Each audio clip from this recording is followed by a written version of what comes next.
আজকে রান্না করবো পাঙাশ মাছের 5 মিশালি তরকারি। বাপ তাড়াতাড়ি 250 টাকা দে তো বাপ। কেন মা, কি হয়েছে? ওই কেন মাছ আলা আছে, আমি মাছ দেখে আমার খুব পছন্দ হলো, মাছগুলো খুব তাজা তাজা। তো আমি টাকা দাম দিয়ে আসি, আর তুই মাছটা ঘরে থুয়ে ওই ডুমুরি পাতা নিস বাপ। ঠিক আছে, দেখো নাও মা।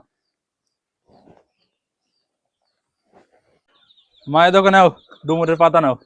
তো মাছটা তো বেশ তাজাই দেখছি, তো মাছটা নিছো একটু বড় মাছ নিবা। পাগল ছাড়ার বেশি বড় ছিল না, তো আমরা মানুষও তাতে ইন্ডুইতে হয়ে যাবে। ঠিক আছে নাও মা, কুইটি টুইটি নাও।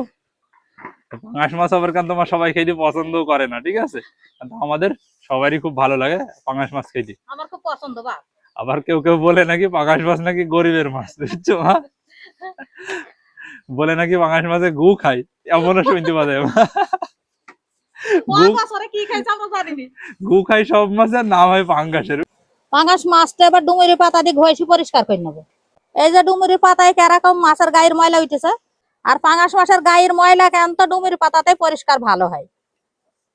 মাছের ময়লা তোলা হয়ে গেছে, এবার মাছটা কুইটে নিছে।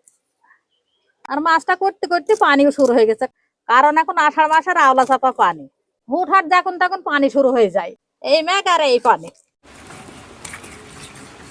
মাছের গন্ধে বিলুর আর মাথায় কাজ করছে না, কোথায় থেকে চলে এসে আমার মাছ কোটা দেখি। নে বিলু নে খা।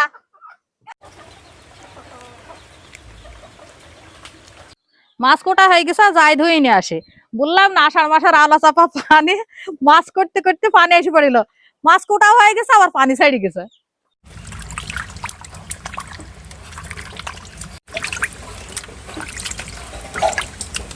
মাছ কোটা ধোয়া হয়ে গেছে, সাথে 5 মিশালি তরকারি নিয়েছি। কলা, কাঁঠালের আটি, আলু, কচু আর কুমড়োর বড়ি। যাই এবার হিসে লাগিয়ে মশলাপাতি বেটে নেই। এবার বেটে নিচ্ছে ধই না যেই, এবার বেটে নিচ্ছে পেঁয়াজ আর রসুন, আরো বেটে নিচ্ছে 5 ফোড়ন আর 2টি এলাইচের ফল। মশলাপাতি বেটে নিয়ে এবার বড়ি গুনাও নাল করে ভেজে নিলাম। বড়ি ভেজে নেওয়ার পরে মাছ গুনাও তেলে ভেজে নিলাম।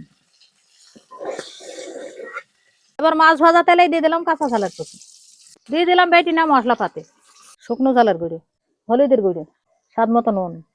এবার মশলাটা একটু কষে নেবো। মশলা কষে নেওয়া হয়ে গেছে, এবার দিয়ে দিলাম কুইটি নেওয়া সবজি গুনা। এবার সবজি গুনাও একটু আউজে নিচ্ছে নেওয়া হয়ে গেছে। আবার পরিমাণ মতন মো দিয়ে দিলাম। মো ফুটে গেছে, ভেজে নেওয়া বড়ি গুনা দিয়ে দিলাম।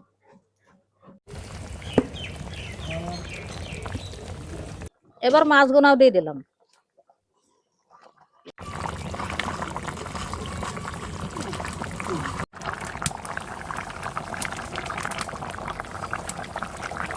আন্দা হয়ে গেছে, সাইডে জিরে গুঁড়ো ছেটে দিয়ে নামিয়ে নেবো।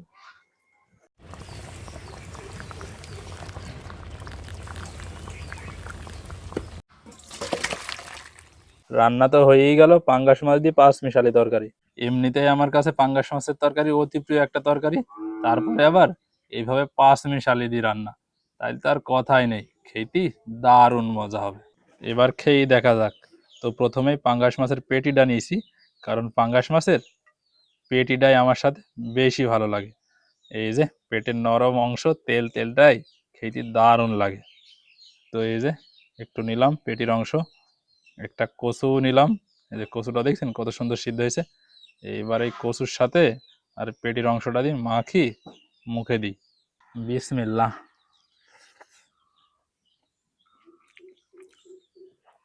দারুণ মজা, দারুণ।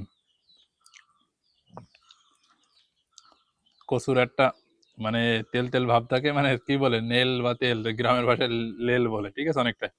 আর পাঙ্গাস মাছের তেল, দারুণ লাগে, দারুণ। আর তার সাথে এই যে কুমড়ো বড়ি,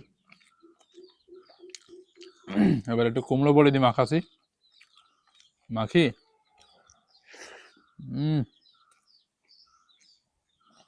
সবকিছু একসাথে মজে গেছে।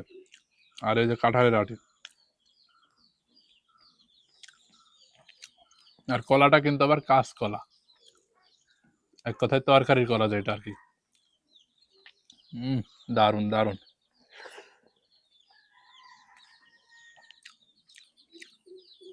এমনিতে যে কোনো তরকারি 5 মিশালি তরকারির স্বাদই থাকে আলাদা, আর এইভাবে পাঙ্গাস মাছ দিয়ে রান্না করলে ও দারুণ হয়েছে, পুরাই মজে গেছে। তো অনেকে আবার পাঙ্গাস মাছ পছন্দ করেন না, তাদের কাছে হয়তো ভালো লাগবে না, তবে যারা পাঙ্গাস মাছ পছন্দ করেন তারা অবশ্যই এইভাবে রান্না করে দেখবেন। দারুণ দারুণ।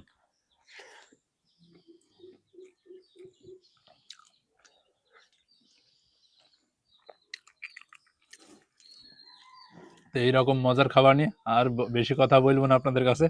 তো ভিডিওটা এখানে শেষ করছি, দেখা হবে নতুন কোনো ভিডিওতে। ততক্ষণ সবাই সুস্থ থাকবেন, ভালো থাকবেন। সবাইকে জানাই আল্লাহ হাফেজ।